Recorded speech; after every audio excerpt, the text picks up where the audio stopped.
It's a race to the finish line, and Hillary Clinton and Donald Trump are sprinting all over the battleground states, trying to sway any undecided voters that may be left. Trump is holding events in Nevada and Colorado Saturday, while Clinton rallies supporters in Philadelphia. Pennsylvania and its 20 electoral votes are crucial to Clinton's endgame. Based on the CBS battleground projection, a win there would put her over the 270 vote threshold that she needs to claim victory. With Pennsylvania in her column, Clinton could even afford to lose Florida, Ohio, and North Carolina. But Trump has closed the gap in that state. After weeks of trailing by larger margins, an average of recent polls out of Pennsylvania shows the GOP nominee now just 2.5 points behind Clinton.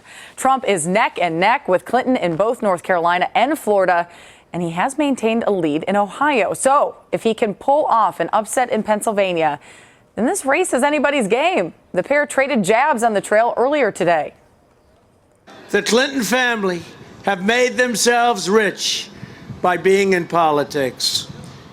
As President Harry Truman once said, you can't get rich in politics unless you're a crook. We are going to Washington and we will drain the swamp. I don't think I need to tell you all of the wrong things about Donald Trump, but here's what I want you to remember. I want to be the president for everybody. Everybody who agrees with me, people who don't agree with me, people who vote for me, people who don't vote for me. Here to break it all down is our political contributors, Hogan Gidley and Liz Smith. Hogan is a Republican strategist and Liz is a Democratic strategist. Thank you both so much for being here. I feel like we're already ready to go, aren't we? We are. We're 3 days. A couple days away. Hogan, is it 3 days? It's like this is like dog years. It's like a week is like a month. A day is like a week. I keep getting it mixed up too. Are we 3 days? Are we 2 days? When is it officially over? We may not know right away on Tuesday. Hogan, I do want to start with you. Trump is campaigning in Democratic-leaning states right now. He's added a stop now in Minnesota on Sunday. That's a very traditionally blue state. Right. Why is he doing this? And with the math, is he trying to turn some of these blue states red at this point, or is he? What's You're trying to ascribe traditional political methods to an untraditional campaign, right? Look, I've long said I think the only person on the Republican side, once he became the nominee, Donald Trump, who could flip a red state, or excuse me, a blue state and make it red is Donald Trump. Hillary is also probably the only one they had who could take one of our states and turn it Democrat. So I think he's just making that last swing and trying to go as many places as he can.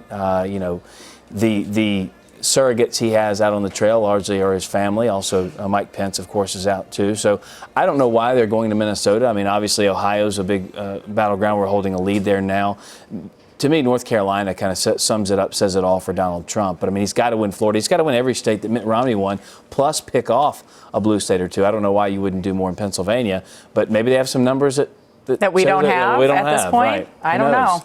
Liz, the Clinton campaign seems to kind of be downplaying expectations, specifically, you know, when it comes to Michigan. Now, campaign manager Robbie Mook told reporters today that they anticipate winning Michigan at this point, but acknowledge that the race there has tightened as well. What do you make of that? Well, first of all, just on the earlier point about Minnesota, it does sometimes feel like his travel schedule is dictated by his advisors, like throwing darts at a map, because it literally makes no sense to be going to Minnesota at this point. Now, to Michigan, look, it's smarter on campaigns. What we do is manage expectations. Hogan knows that. I know that well. You know that. It's sometimes a source of frustration. But Michigan is a state that caught her by surprise in the primaries when she lost to Bernie Sanders. But it's a state where she has 35 offices. She has over 200 staffers. They have put a lot of time and effort into that state that hasn't gotten a ton of coverage. Meanwhile, Donald Trump has very little in the way of infrastructure there. So even though they're downplaying expectations, I'm pretty confident that they're going to win that state. The interesting thing about the turnout game is everyone says it's all about turnout because it is all about turnout. What's interesting about Donald Trump is we sat up here every single night throughout the primary process and we mused and wondered, I wonder if these voters who are coming to these rallies, these thousands of people, are actually going to translate into votes. Surely not. But every time they did. So for whatever reason, he hasn't had to build the traditional infrastructure. Now, that's a primary, not a general, a much different story. Yeah, so it could play out very differently. Yeah, you don't want to look at things through Trump-colored glasses necessarily in this, but I'm telling you, for whatever reason, people are angry out there, and they showed up in droves in the primary. More people voted than in the history of Republican politics. He got more votes than anybody in presidential primary politics on the Republican side. And I think turnout for us is up amongst Republicans over than it was Mitt Romney. But the key point for that, for me, is Mitt Romney, though, is not the bar. Barack Obama's numbers were the bar. So the fact that we're higher than we were when Mitt Romney was running, and Mitt Romney was higher than McCain, that's fine. But it wasn't like the Democrats were sitting still for the last 8 years. They've been building turnout apparatus and growing their numbers. Have we been doing that? I'm just not sure. Yeah, and the biggest problem for him, I think, is just demographics. You know, they say demographics is destiny, and but Michigan's 85% white voters for him. Sure, and when you look at that I'm not just talking about Michigan. The biggest problem for him right now is Latino turnout and Latino voters, because they are more enthusiastic than they were in 2012, and they are more in favor of Hillary Clinton in 2016 than they were for Barack Obama in 2012, and they're a big growing part of the population in North Carolina, Florida, Nevada. Well, let's talk about demographics just for a second, because I want to talk about two major rulings that happened, voting rights rulings. In Ohio, judge ordered a restraining order against the Trump campaign over potential voter intimidation. Then you have North Carolina, who's been ordered to reinstate a large number of voters to the rolls, predominantly black voters in those states. What impact will those both have in these battleground states?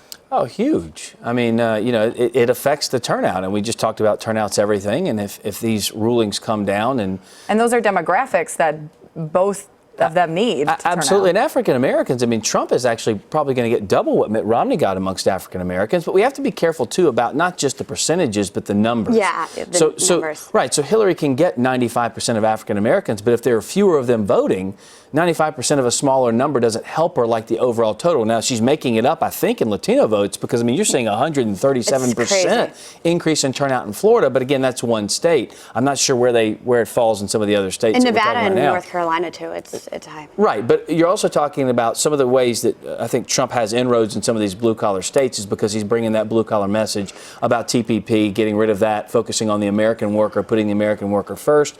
And I think that's where he sees a chance to try to pull some from Michigan. But the purveying sentiment about Pennsylvania in this race actually is the same one in every race, and it's fool's gold for Republicans. Right, totally. And so he's close. I just don't know if he can get over that hump. But to your question about the voter purge in North Carolina, this actually could be very good news for Democrats. One, obviously having people reinstated, but we have seen a lack of enthusiasm among black voters.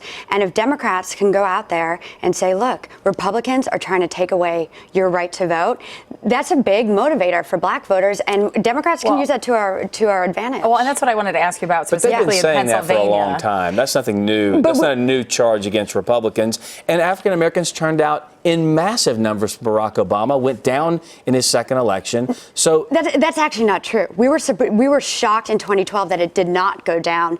And one of the biggest, and I was Barack Obama's director of rapid response, one of the biggest motivators we found was talking about how Republicans wanted to suppress their vote, how Republicans didn't want them to turn out. And so in black churches, that was a message that we made sure was conveyed every Sunday. Well, so how do you get the enthusiasm up, though? Because you look at somewhere like Pennsylvania and Philadelphia, where there is a large black population that she's trying to put surrogates in the next couple of days to get out that vote.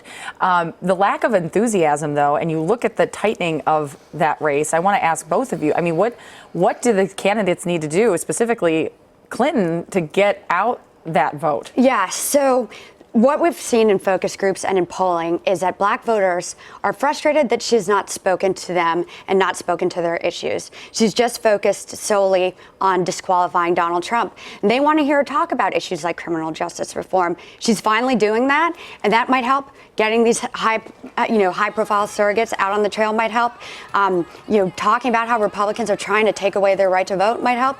And they're doing all the right things. I don't know if it's too little, too late. Yeah, can Trump capitalize right now? On Pennsylvania? I mean, yes, he can. The question is, will he? I mean, where we are in this race is you want to try the last few days and put forth the message of where you're going to take the country, the uplifting message to get those people out to the polls, say this is the person I'm going to get behind as president of the United States. And what this is, each campaign has tried to do is make it a referendum on the other person. It was a referendum on Donald Trump for several weeks. It hurt his campaign. It hurt his numbers. Then the Obamacare numbers come out, a state like North Carolina, where they're going to see about a 34% increase in premiums there. And all of a sudden, we find out about Clinton Incorporated. That's a problem for them. And then the FBI investigation reopens. And now all of a sudden, the ball's back in Hillary Clinton's court, and the focus is on her. Both of these candidates have spent a large portion of their campaign trying to deride and dog the other candidate.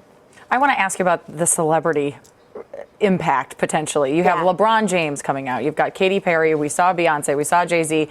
Are these people really going to help turn people out for Clinton, or are they just trying to drum up the vote? Is it about enthusiasm, or are you going to change people's minds and go, oh, gee, Jay-Z told me to vote for Clinton, so I'm going to do that? Well, it's both. And with some of these events, they try to incentivize people to vote early. They say, if you go to this, then you need to leave and go get in line and vote early. Or on the flip side, to attend, you have to have voted early. So they're using it as an organizing tool.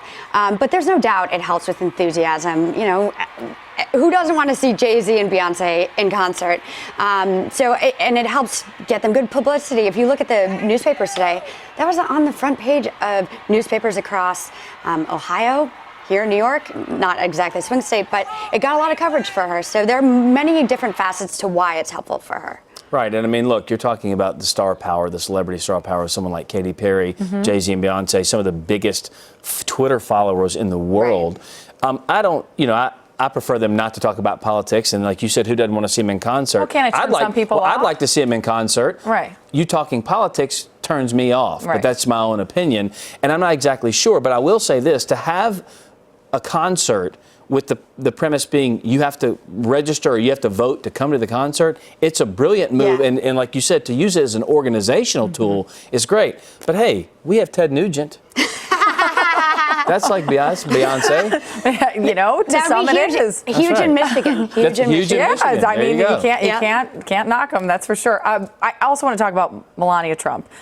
Some headlines came out about her over the last couple of days that she actually did some bookings and modeling here in the United States before she actually had her work visa. Does this matter to voters, or do they just kind of look at this as another headline that gets splashed up and it doesn't really matter at this point? It should matter to his voters because, he's run so hard on immigration, but this is why I don't think it will. And it exposes... I mean, it's one of these issues, right, that if you like Donald Trump, you're not going to care, and if you...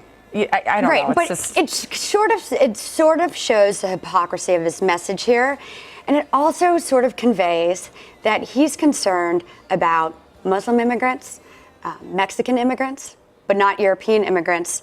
And it adds sort of a racial component to his immigration platform that many people find unsavory, myself included. No one cares. That's not going to affect one single vote. No one cares about that. They care that our potential president-elect Hillary Clinton could be under FBI investigation. That matters. They care about her relationship with Russia.